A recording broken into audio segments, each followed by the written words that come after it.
Welcome to another episode of Just Hit Record. I'm your host, Dustin Bryson. This is a podcast. Historically, this has been a podcast. It's been a therapeutic place for me to just say things that I need to say. Mm-hmm. And then I ask myself, well, why do I need to record something and then put it out in the world? Like, that's a weird thing to have to do. Why couldn't you just record it and have just a whole bunch of little SD cards, just thousands of them? Yeah. I mean, in the old days, they'd have those little tape recorders and somebody would record something. That's true. So why do we feel like we have to publish things? I don't know, but I definitely felt like it has more worth or value if it's published. And I will say that this podcast, while very infrequently updated, very infrequently, I think the last one was February 16th, it does have a little bit of a listenership, surprisingly enough. Like, people will talk to me about these things. That's cool. In real life. Like, I talk about mental health. I talk about my struggles with it. I talk about different things that people have said to me, like, wow, it was really helpful. And I didn't know you. It seems like you have it all together. And little to think, no, my goodness. And so that's Danny. Hi, welcome to the podcast. I'm happy to be here. You're our first guest ever. Did you know that? I didn't know that. We don't have guests. It's just been you. Literally, and your thoughts. it's just me in this room, pitch dark. I dig that. Just going like, this is what happened today. But now I do journaling. Remember I told you? I started journaling. I'm not putting it out for the world. It's like completely my own real thoughts. I'm an out loud processor, so this helps. Yeah. So when I write things now, I read it out loud and then I add to it. I don't change it. I don't fix it. It's like stream of thought. I don't change punctuation or spellings or anything. I just go let it flow. Are you like a writer, like when you write, like, so say you're journaling for this or whatever, are you like writing as you speak, or do you write it and then you'll like read it back to yourself, or like what's your process? I write it and I write it fast. I'm a fast typer. Oh yeah. So as I'm thinking, I type it, then I go back and read it. Okay. And then just kind of go, okay, what was I thinking? And sometimes I'll even add to it. Like I'll go like, oh yeah, no, but this, But like you're not editing, you're like adding. No, I don't edit. Yeah. I like being honest. I want real authenticity, and if I'm feeling like saying bad words, or if I'm feeling mad at somebody, because I think that helps me get in my life for real. I curb everything. Yeah. I don't punch people in the face. I don't flip people off while I drive. While I'd like to, I don't. And so then if this is my one private space to do this thing for my mental health, be honest, and then go back and I don't talk to myself. I don't write a chunk and then go, Dustin, you shouldn't have said that. It's not like that. Yeah. But it's just more like, this, it's how I'm feeling. It's what I'm thinking about. It's when something happened. Was my reaction. Why did I react like that? Let me rewind that. Was that out of fear? Was that out of anger? Was that out of something else? Why did I do that? Why did I say those things? And I question those things. And then I answer it. Like I go, well, I think maybe it's because of this, or, it's interesting. Yeah. I find it helpful. Yeah. I don't know if this is like because of my age and like always growing up, like essentially with like the internet, like, so I'm awful at journaling, and I've thought about like actually I've never thought about it until you said this right now, but I'm like someone that has always, because of social media, but also being a pastor, I have always felt a burden that I've not always appreciated, and mostly don't, like, that I have to like very carefully like curate my responses to things. Yep. And even in journaling, I found like so I was going to ask you, like, how have you been able to be super honest? Because sometimes I feel like I can't, even when I'm writing myself, like, well, what if someone finds this? Or like, and I feel like I'm a pretty big open book. We talked earlier, like today, about you being, what did you say? Like a, people pleaser. No, but you're trying to keep some of your thoughts maybe more to yourself. Yeah. Like you and I are both like, not be so put everything on my sleeve. And... Yeah. You and I both, I think more than most, like, we're pretty honest, and like where we publish a lot of our thoughts and creative in that kind of way. But just in the act of knowing that I'm the only one that sees it, I am almost more reserved. Mm-hmm. Oh, wow. Which is weird to me. I don't know, like, if I'm not interested in like exploring my own thoughts alone. But I told you, I just bought like a moleskin notebook, and I want to try to use it to journal. Yeah. And that I think, so for a long time, that was how I would journal. I have around here somewhere, I have stacks and stacks, like full totefuls of journals. But I used to be a rapper, and I'd write my hip hop in there. I'd try to do my tags and all this stuff. Do you ever go back and look at them? Oh yeah. Like to this day, you still do it? My hip hop sometimes. And I just go, wow, awful. Awful. Were you good? Like, no. We got record stuff. Okay. I mean, we had, I won my high school talent show. Okay. Big school, So, I mean, I won I won things. Did you have a name? Was I good? We don't need to talk about that. Maybe someday. I have cassette tapes still to this day. Like, okay. And I have headshots still. Do you? Glossies, yeah. They're somewhere in the basement. I want to find. Is it this one? No, that's too recent. That's too recent. I was skinny, and my nickname was Skinny D. So I remember when we were in Ohio, is that where you showed me a picture of you with hair? It was like a mind-blowing experience because I've only known you without hair. Yeah. It wasn't funny, like haha funny. No. It was like you got turned on. It was it was a jarring experience. Okay. So anyway, the reason that it works so well for me is that here's how I do it. I do it in Gmail. I do it in Google Docs. Oh, okay. And so someone would have to have my email password to know it's there and then go look it up. And yeah, there's that possibility, but I don't care. Yeah. I'm almost 50 years old. At some point you just go like, for me, it's like I'm not even actually that. What I'm saying is not that provocative or interesting, but there's this something idea of like, what if someone reads it? I don't know. I got to get over it, but yeah. Well, I don't say like most of the stuff is like real day to day.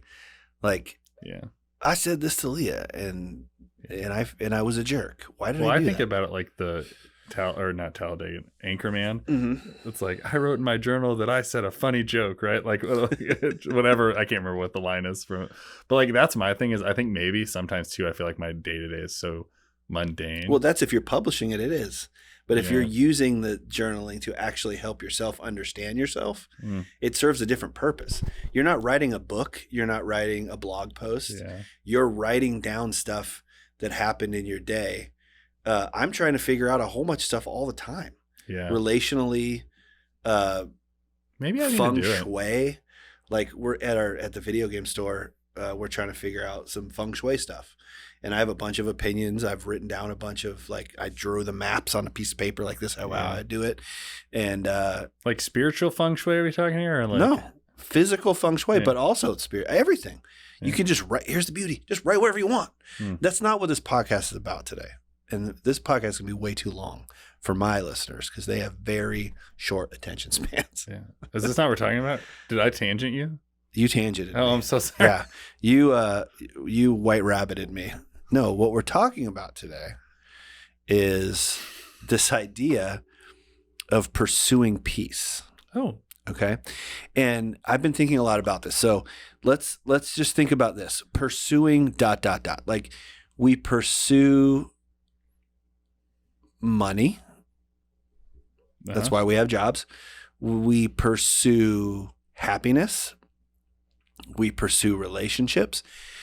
Anything you do, I'm going to pursue ... At the end of that ... is something that is going to maybe theoretically, metaphorically fill a hole in your life, right? And that's why we do it. I mean, what we would if we're hungry, and you go, I'm pursuing a cheeseburger. There's a reason. It's because you want to put it in your belly and you want to be filled up. So what I've been really thinking about a lot lately is I don't think we actually, if you're a person who's working in the world, maybe you're an entrepreneur, maybe you're a bigwig at a bank or whatever, you're pursuing power, right? Are you pursuing power? Why are you pursuing that power? If that's what makes you feel good or whatever, or you're pursuing wealth, or you're pursuing love, any of those things, I actually think at the end of the day, and I'm not sure I have this all worked out. Mm-hmm. These are shower thoughts with Dustin Bryson. That's a great podcast. Thank you. But it's like, really, I think you're pursuing peace in your own life, in your heart. What you presume will give you peace, right? Yes. So that's exactly right. So The Pursuit of Happiness was a movie and a book and all that stuff. Yeah. Are we actually trying to be happy? I mean, happiness is nice, but we can't walk around with huge smiles on our faces all the time, just laughing. Yeah. That's not realistic. You would have some real cheek pain if you did that. Yeah. And it's not real life, right? No, it's not real life. And so also money, all those things, all that stuff is fleeting. But peace, a calm nature in your being, who you are and how you carry yourself and what you think and feel and how you vibe with other people, if you're a peaceful person or if you're a warrior. I mean, what are our, what are we actually pursuing? And so this is the question that we don't have to solve, because that's how my podcast works. They're just thoughts. It's just hit record and have a chat, usually by myself, always by myself until today. But what are we really pursuing? And then if you want to take it to the biblical realm, God says that he provides the peace that passes understanding. So then what does that mean? Passes understanding. It means that he's on a level that we're not on. And the way that he provides peace can be so perfect and fulfilled and full that we don't ever feel like we have to start or keep pursuing money, wealth, love, power, the things that happiness. We don't have to. Yeah. Even joy. Like, I think there's a difference between joy and happiness. We don't have to keep pursuing those things because we have peace. And I think that might be the ultimate thing. So that's kind of what I've been thinking about. Danny, take it away. Say some wisdom stuff. Well, it's funny. Like, this is just funny, like, based on like real life conversations and stuff. And like someone that is probably guilty too often of publishing all of my intimate details into the interwebs. But this is currently what is one of the biggest struggles. And wait, do you have an OnlyFans? If only. Pastor only? Pastor. OnlyFans. Puff. Sorry. Go ahead. I was trying to come up with a funny pun and I just couldn't think of one. But this is something that I think has been at the core of like a lot of my wife and I's conversations right now is, at least for me, I don't know that she feels this at all, but I'm like, are the things we're doing a person, and I said exactly this, which is why I think it's so funny that you brought this up, is like, I was like, well, we're all pursuing something, and like we're pursuing checking boxes or making more money or prestige. A lot of those things we're not pursuing, but we're all pursuing something. Prestige Worldwide. Great movie. So I don't know. I think that's really, really interesting. And I think about like some of the most peaceful people, like when you said this, like peace that surpasses all understanding, like what my mind initially went to was like, I think about that like hippie dude living in a van that like it seems to be the most peaceful person ever. Right. And I'm the but one really that, he's just stoned all the time. Well, maybe he really isn't. I'm the one that does it. Surpasses my understanding of peace, like the world. Like I look at it and it's like he maybe understands it because he's reached that level of such an internal peace, zen, and I'm just like, I don't get it. So I don't know. And I get really unpeaceful when my life becomes the pursuit of checking boxes and the pursuit of progress and even money. Like I know money, we need it to survive, but like I just like it gives me it doesn't make me happy. It doesn't provide me that much joy. Experiences provide me way more joy, and peace and joy are different. But like at the end of the day, when I close my eyes, like when I get the most peaceful rest, it's when I've been with people I've liked and people I love, and I've had joyful experiences. I've never gone, and I've had really productive days as a pastor, as running nonprofits, as a like child care provider, like as a dad, like all those things. But like I go to bed the most peaceful, not because I've done the most things or checked the most boxes. I've gone to bed because I'm like all the people around me, like I just had a really joyful day. And so I don't know, like I'm right now, if I'm being like super honest with you, like I have not been going to bed with the most levels of peace. It's a busy season in life, so I get like that. So I'm not blaming anyone. But if maybe, and this is why I'm like, I need a journal, because this is like really interesting, because I'd be interested to look back and be like, I'd be way more knowledgeable and introspective and way less speculative right now. Like I'm speculating on what those things are. And if I could look back in real time of like me archiving those things, I think that would be really interesting. But I don't know. And like I've had a lot of really wonderful days in the last month, really good days, great times with my wife and my kids and the church and all the podcasting, all those things. But like I haven't gone to bed and be like, man, I'm like at peace. Yeah. And so I think that's an interesting thing to like wrestle with. And I think you laid out a good, interesting thing. And like, but I'll be honest with you too. Like I leave at peace every time we record this like our podcast, the Deconstruction, like every time we leave. And why is that? Like, because I think it's like friendship, and I think it's having conversations, like and intellectually stimulate. Like I'd be interested to like look at all the things that provide me peace. Like I've never left this and been like, I hate my life and like I don't want to do this anymore. Like I leave this very peaceful. Well, I find discord. That's not the right word. Discourse. Yeah. I find discourse. An app. Yeah. Discourse to be life-giving. Yeah. Energy giving. when it's small group. When it's big group, or if I have to speak to a big group, then it sucks me of the energy. Or, just like literally physically energy. I'm not talking about metaphysical, weird hippie stuff. I'm talking about like how I'm tired now. I need to take a nap. But here's what's here. Let me throw this monkey wrench in though. When my bank account can cover all the bills I know that are coming up, I have peace. Yeah. So then in my stupid pea brain, I go, I got to pursue more money then. Yeah. So that I can go to sleep every night because I know I can pay all my bills. But in reality, perhaps it's not work more hours so that I can make more money so that I can pay those bills. Maybe the real peace comes from buying less crap I don't need, having less things that I have to make payments on. And, I've always been a guy who I like driving old cars.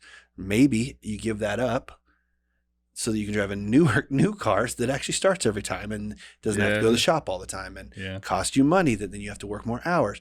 I mean, these are all connected, and I don't fully understand how, but I do know that sometimes I'm like I'm very into minimalism, and it's enoughism is really what I'm about. But what's enough? But then there's things outside of my control, like how much money my family spends or the things they want to go do. And then I feel unrestful because I have to figure out how sometimes to pay for those. Yeah, this is going to be a little bit of philosophical gymnastics, but I think at least processing it makes sense to me. So tell me if it's dumb. But you pay all your bills and you're at peace. It's right? dumb. Have you got peace? Or are you just at peace? Does that make sense? Have you just found good that? Question. Because that's what I think. And this is again a conversation. I don't think doing those things. I'm at peace. I am not in peace. If that makes sense. I feel like I'm staring at it, and I've got things back to zero, but I don't feel peaceful.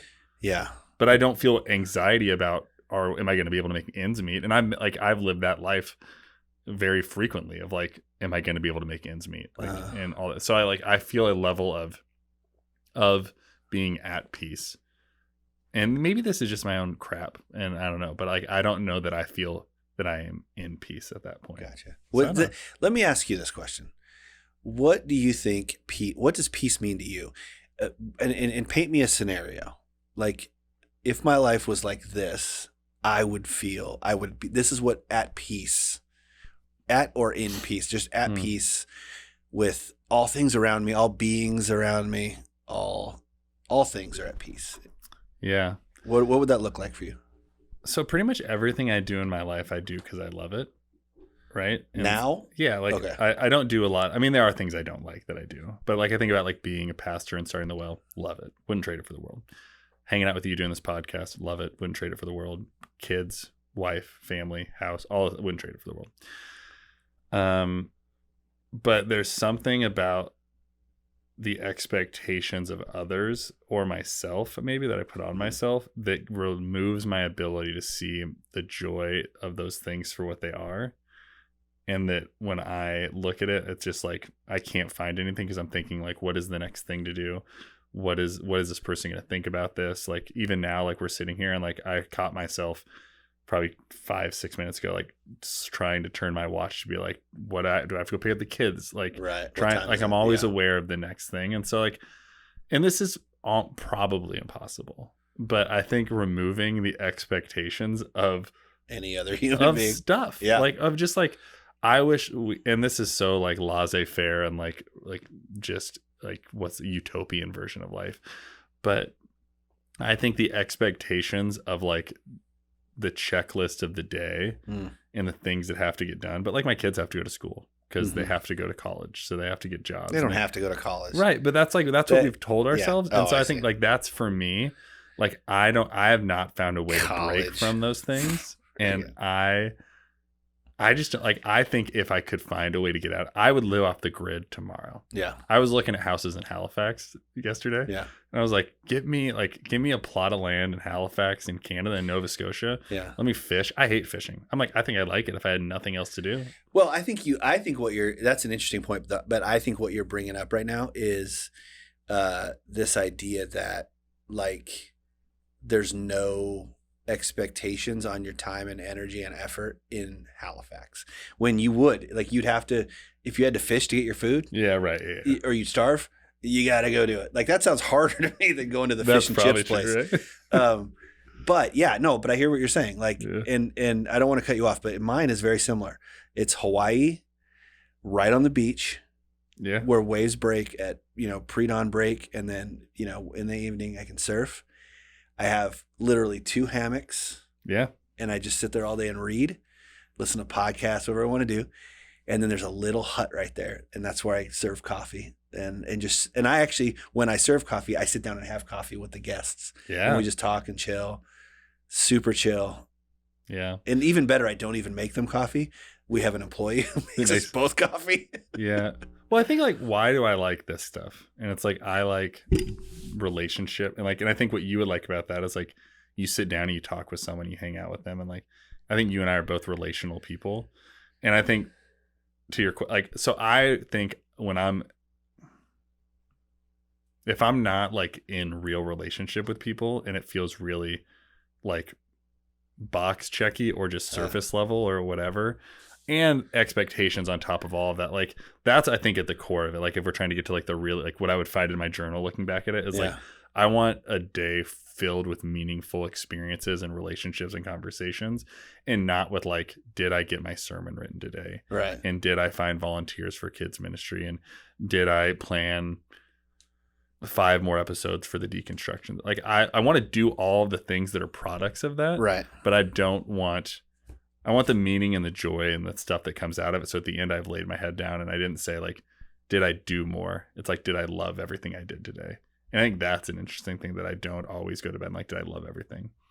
But I don't know that I'll ever do like do you when you lay down at night, do you think about the day? Yeah. Or so you do rewind the day and you're like, okay, this happened. And I know a lot of people do that. Yeah. I try to, like, I rewind first all of the things I hate, and I would go to bed mad and angry, and I have to work to, like, remember all the good parts, and which I think is another conversation on its own of, like, just the way my brain needs to, like, work differently. So it's like, I'm not only thinking of the negatives, especially anyone that knows me, like, me, like, most people aren't like, oh, I bet Danny's a real negative Nancy. Like, I'm a pretty generally positive guy.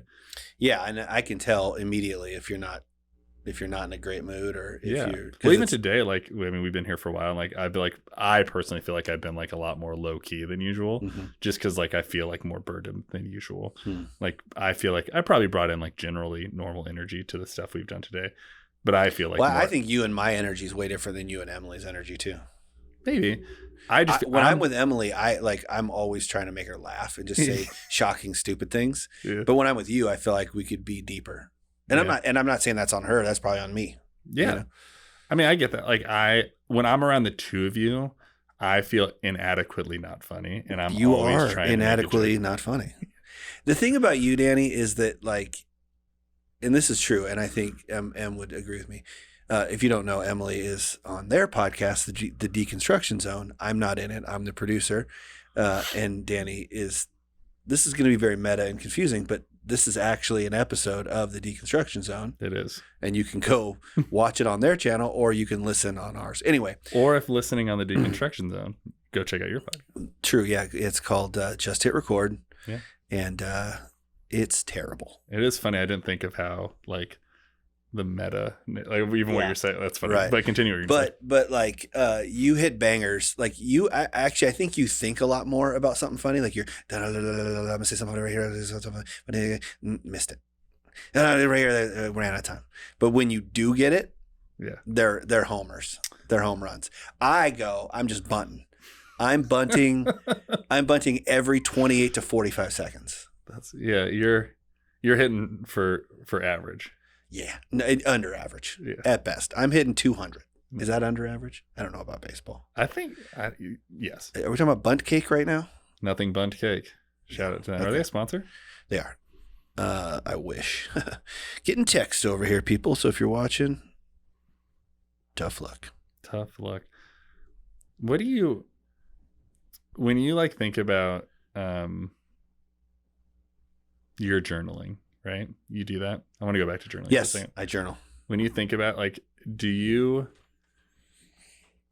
so I said, like, I feel like I have to be pretty curated and controlled. Mm-hmm. Like, how, and maybe you've already said this and maybe I'm just an idiot, but like, how did you get to a place where you're like, I'm just going to like open this up and I'm going to like make this a practice? Because make the practice is hard for me. Good question. But also like being like really honest about it. Because yeah, so I started, I've done it a lot in and out of my life, like off and on.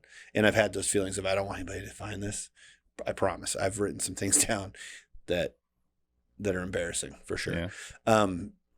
But the most recent got back into it was because my wife and I had some pretty deep conversations about things that she was noticing in me. And I didn't get it at all. I didn't understand what she was saying to me at all. I did not get what she saw, what she was seeing, how she was experiencing me. They weren't positive. Mm-hmm. And so, of course, the very first thing I had to do was go, don't be defensive, which that's my immediate reaction. Be defensive, put up your dukes, go, yeah, well, you do this, that thing. And then I had to go, okay, well, I'm not very good at that. I'm not very good at not being defensive. I'm really good at being defensive. Yeah. So if I want to be honest with myself and real with myself, she's seeing these things. Either she's crazy, and I did accuse her of this at one point, and she's gaslighting me, or she really is seeing something in me that is not great. And I'll be honest, she was the one who saw something in me that made me go see the doctor initially about some anxiety that I go through. And that's very public knowledge on this podcast, so it's not a big deal. But I take medicine because I'm not at peace. So I have to take this medicine to help me find that peace.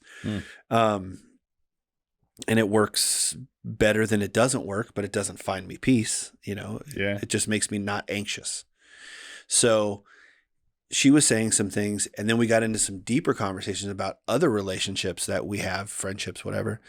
And it made me go, I don't see that either. And then it started making me think that perhaps the way that I was presenting people that she doesn't even know, like, or doesn't have that much, like you and I have a friendship that you and her don't have. So, and it wasn't you, but like if I was saying all the time, Danny's this, Danny's that, then her entire understanding of Danny is the things that I've said. Right. And so if what she's bringing back to me is this person is this, and this is why they're bad for you. Yeah. Then I go, I see a lot of good in this person and a lot of like healthy things. And so then I must have brought to you the bad things, right? Does that make sense? Like, yeah. And so then I was like, okay, well, if I'm doing that, I don't want to do that either.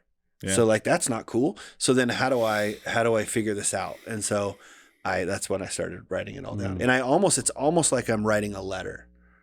Okay. Like I don't say Dear Dustin, but I'm just like, today, this is what we talked about. And then like, or maybe to myself, or maybe to her, or maybe to these other people too, and as I'm writing it, it's hard to, if I read it, you'd get it. You'd be like, oh yeah. Yeah. But like, I'm not going to do that for starters. But yeah, that's how I got started.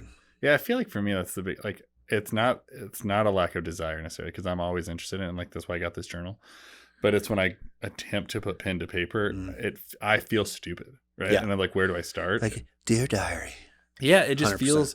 It feels dumb. I think I also grew up, and maybe you didn't. Like, I was essentially like, if you, as a boy, a guy, if you journaled, you were like insensitive sissy, or too sensitive and a sissy. Yeah. And so it's like, it's very much in this era and ecosystem of like, don't you share your emotions, like bottle up, figure it out. So part of it is that for sure, I'm almost certain.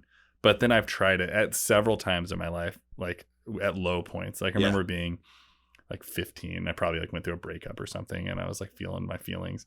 It's like, I'm gonna write this down. And I think I probably wrote Dear Diary, and I was like, this is stupid, and then I just threw it away. And so that's always my thing, is like, how do I start? Well, that's just getting over yourself for starters, but it's also like, I will say for me, I didn't do great in school, like until high school. I didn't do very well. I didn't have a lot of teachers that I felt like believed in me particularly, but I had a teacher that was an English teacher, and we got to free write for 10 minutes a day. And we'd have these little journals, little composite notebooks. Composition notebooks. Composition. Yeah. I can't talk today. And we have them, and then you get out your composition notebooks and we'd write down. You can write anything. You can write a story. You can write about dragons. Yeah. Anything you want to write about.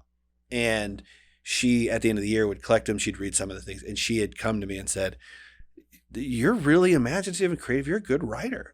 And I didn't have a lot of adults telling me good things. Yeah. And so that meant a lot. I mean, I still remember it all these years later, how much it meant to me. And that actually led into me entering some writing contests. And I never won, but I got second place in a few things. I got taken to the Washington Olympia State Capitol and got this plaque and money and stuff because I won this writing thing. And it was about racism. But it was just this, it was oh, maybe I am not a complete loser and terrible at everything. Yeah. And then, so writing for me has never been I could write Dear Diary. I don't like physically writing. And I think for me, once I got into I took a typing class, and that's how old I am. I took typing class 3 times in high school because I just got an A. I was killing it, Yeah. So I'm I'm going to keep taking this. I can get that grade point average. Can you take the same class again? Or you just took it was different installment? Yeah, it was typing 1, typing 2, typing 3. But it was the same class. Yeah. What do? You type, and you try to get 60 faster. words to 80 or whatever. Yeah. I think I was 86 was my best ever. You 86'd it. Yeah, 86'd it. So 86 words a minute. That's why they call me 86 words a minute, Bryson. That's a terrible nickname. It's not a great one. So you just gotta get over yourself, but find the way that is best for you. There is an app, and I think it's called One Day, and it's awesome. And I don't use it, but it can keep all your stuff completely locked down. You can put photos in it. So you could literally blog your own. It's like a journaling app? Yeah. I think it's called One Day. But I had used it in the past quite a bit, and it is really, really cool. You can do audio clips. You could do video clips. You can put whatever you want into it, and it's yours. And I think you can publish a URL if you want to. Editor's choice. I'm going to check it out. Is that One Day? Is that what it's called? Yeah. Yeah, I had it for a long time. I paid for it. I think I paid $100 for a lifetime membership. Okay. And then I was I'm bored with this now. So maybe I'll go back to it. But Google Docs works for me. Yeah. Well, I love to write. I'm a similar story. I was not a great student, but mine wasn't until seminary that I became a good student. But I remember in undergrad just loving to write. Hey, can I ask you a favor? Can you burp more times on I'm my sorry, podcast? man. A lot of them were hiccups. I'm just kidding. Sometimes. You're turning red. Am I turning red? Yeah. No. A little glow there.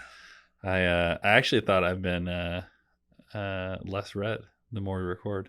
But Well, just right now you turned okay. red because I embarrassed you. Oh, okay. Yeah, turning red. Did you like Turning Red? Did you let your kids watch it? I don't know what you're talking about. That was all the zeitgeist in Christian culture. It was the movie about the girl who turns into a red panda. It's yeah. We did watch it. Yeah. I didn't know it was Christian. It's not a Christian movie. Christians about hate it. Going on your period. Yeah, Christians hated it because it was talking about menstruation. I don't know. Christians ripped it. And I was that was a thing for me where I was all right, so I think we're missing the park. Yeah. I think we've missed what Jesus. If we're getting mad about I did like that. cartoons about girls having their period, we've missed the mark. Well, Christian, we missed. You don't think we missed? No kidding. Yeah. Welcome to the club, Johnny. We missed the mark. We're not doing a good job. We're not doing a good job. So, anyway. Yeah. Well, I said this earlier. I got to pick my kids up at some point. I got to get out of here at some point. Listen, you're going to be here. This is a 2-hour podcast. It's long form. We go long form. You sit there. I have got you shackled appropriately. Yeah. So unless you're watching the all YouTubes. Right. Well, listen, this is a very unprofessional podcast, and I'm going to keep it that way. Yeah. And I hope that you dig it. So you guys, listen, until next time, keep it popping and locking. That's how I end every podcast. Do you pop, lock, and drop it? I do. Do you say that really? No, I've never said that before. I don't say anything. I think my outro is, all right, till next time. And that's it. Because they don't know when it's going to be. The last one's February 16th. Yeah. And I probably have no subscribers. I have to rebuild it. I want to go find it. Is it on Spotify? Yeah, it's on everything. All right, I'm going to listen to it. I'll listen to it a few episodes on the way home. I love it. Yeah, they're very short usually. This one, but I do want to do longer form. I've got this other podcast that I am going to recommend at Recommendation Corner on your podcast at some point if I'm ever on it again. You're on it all the time. Don't act like you're never on it. Well, I've been on it recently quite a bit, but I hadn't been. And it's not my podcast. I'm just the producer. I'm not throwing shade. Yeah. So anyway, All right, guys. Till next time.